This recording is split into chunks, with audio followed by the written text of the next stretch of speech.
तो ये मानते हैं कि आरक्षण हमें इसलिए मिला है, चाहे वो दलितों को मिला हो, पिछड़ों को मिला हो, अति पिछड़ों को मिला हो, इसलिए देने की जरूरत पड़ी कि हमारे पूर्वजों को शिक्षा से वंचित रखा गया और उन्हें शिक्षित नहीं होने दिया गया। इसलिए ब्राह्मणवाद की व्यवस्था यहाँ कायम थी, जो व्यवस्था हमें सूत्र बना करके एक बिजनेस में बंद कर दी, जहां उसे हर व्यवस्था से, हर जरूरत के सुविधाओं से उसे बाहर करके रखा गया और इसलिए हमें आरक्षण दिया गया। यह आरक्षण ब्राह्मणवाद का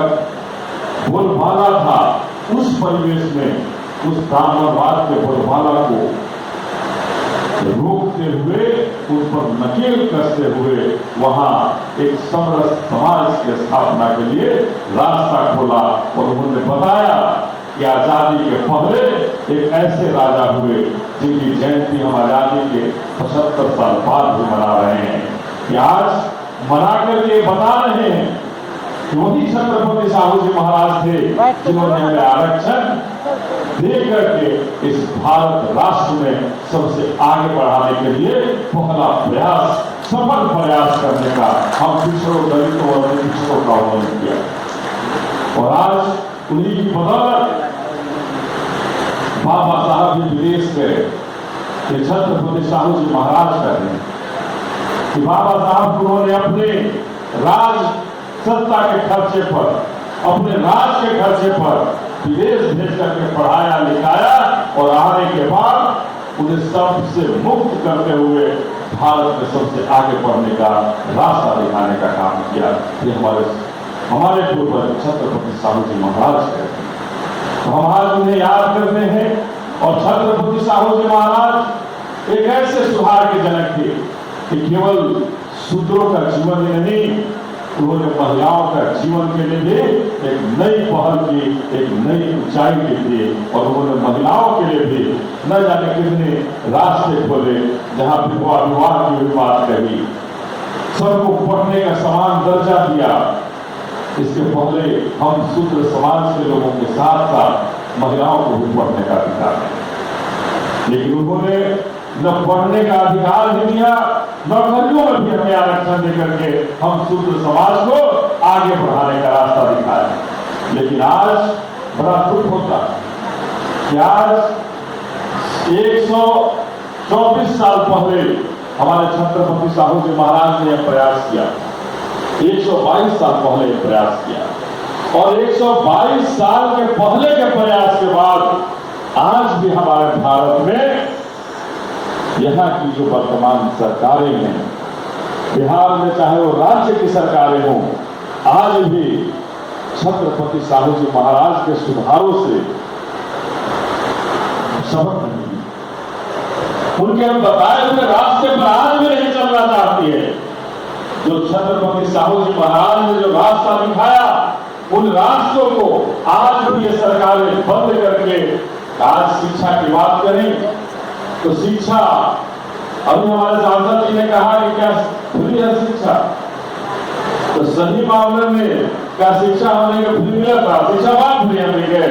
नहीं बा। ये सब जगह एक ऐसी व्यवस्था हो गई है कि सब जगह प्राइवेट व्यवस्था शिक्षा माफियाओं के हाथ में चली। हम दलित हैं, शोषित हैं, वंचित हैं, पिछड़े हैं, अति पिछड़े हैं, गरीब हैं, उन सरकारी विद्यालयों में भेजने हैं जहां शिक्षक नहीं, जहां शिक्षा की कोई व्यवस्था नहीं है। हम उन विद्यालयों में अपने बच्चे को पढ़ाते हैं और वहां से बच्चे हमारे पढ़ करके कोई आरक्षण से कोई अगर अफसर बन गया तो लोग कहते हैं कि तो आरक्षण का कोटा वाला है, ये आरक्षण के कोटा वाला है। अरे मैं तो ये कहना चाहता हूं कि आरक्षण बाबा साहब ने दिया या छत्रपति साहू जी महाराज से शुरुआत, क्यों देने की जरूरत पड़ी,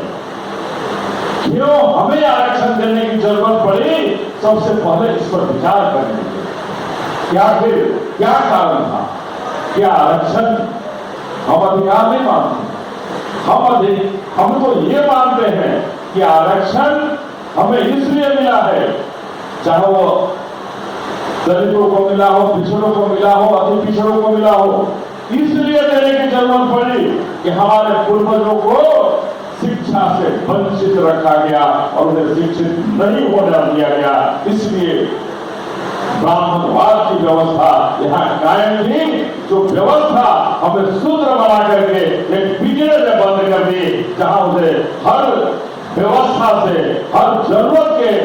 सुविधाओं से उसे बाहर करके रखा गया और इसलिए हमें आरक्षण दिया गया। यह आरक्षण हमें भीख नहीं है, यह आरक्षण हमारा अधिकार हुआ, हमारा अधिकार है। और यह अधिकार इसलिए है कि हजारों हजार साल तक हमारे पूर्वजों को शिक्षा से वंचित करके बंधक बना करके रखा है। और आज अगर हमें आरक्षण मिलता है, आरक्षण में हमारे लोगों को नौकरियां मिलती है, तो लोग कहते हैं कि आरक्षण का कोटा होता है, ये आरक्षण वाला है, कह करके लोग हमारे लोगों को अपमानित करने का काम करते हैं, गाली देने का काम करते हैं। मैं उन्हें आगाज करना चाहता हूं। मैं उन समाज के सामंतीवादी समाज को, ब्राह्मणवाद समाज को ये बताना चाहता हूं कि ये हम आरक्षण के लिए लालायित नहीं है। लालायित और इस बात के लिए है कि एक बार हमारे साथ अपने बच्चों को सरकारी विद्यालय में बैठा कर देख लो, फिर किसी आरक्षण की जरूरत पड़ती है तो फैसला कर लेना। एक बार ये फैसला कर लो कि अगर हजारों साल ब्राह्मणवाद की व्यवस्था में हम शूद्रों को पढ़ने नहीं दिया, तो तुम 10 साल के लिए अपने शिक्षा से वंचित तुम्हारे अधिकार को खत्म कर दिया जाता है। 10 साल से उन ब्राह्मणों को जिन्हें शिक्षा के लिए हमें शिक्षा से वंचित रखे थे, कि अगर हम उन्हें वंचित कर दें और हमें सब समाज सब जगह हमारी कब्जा हो, तो क्या हमें आरक्षण की जरूरत हो? तो हमें ये समझने की जरूरत है कि अगर उनका हम आरक्षण के घोषक नहीं, आरक्षण के भीख में नहीं है, हम तो ये चाहते हैं कि एक तरह की शिक्षा सबके लिए हो और उसके बाद आरक्षण को हटा दे तो कुछ न, लेकिन एक तरह की शिक्षा इस भारत में सबके लिए हो, पर तब हमारा ये दो रंगी विधि खत्म होगी और ये बात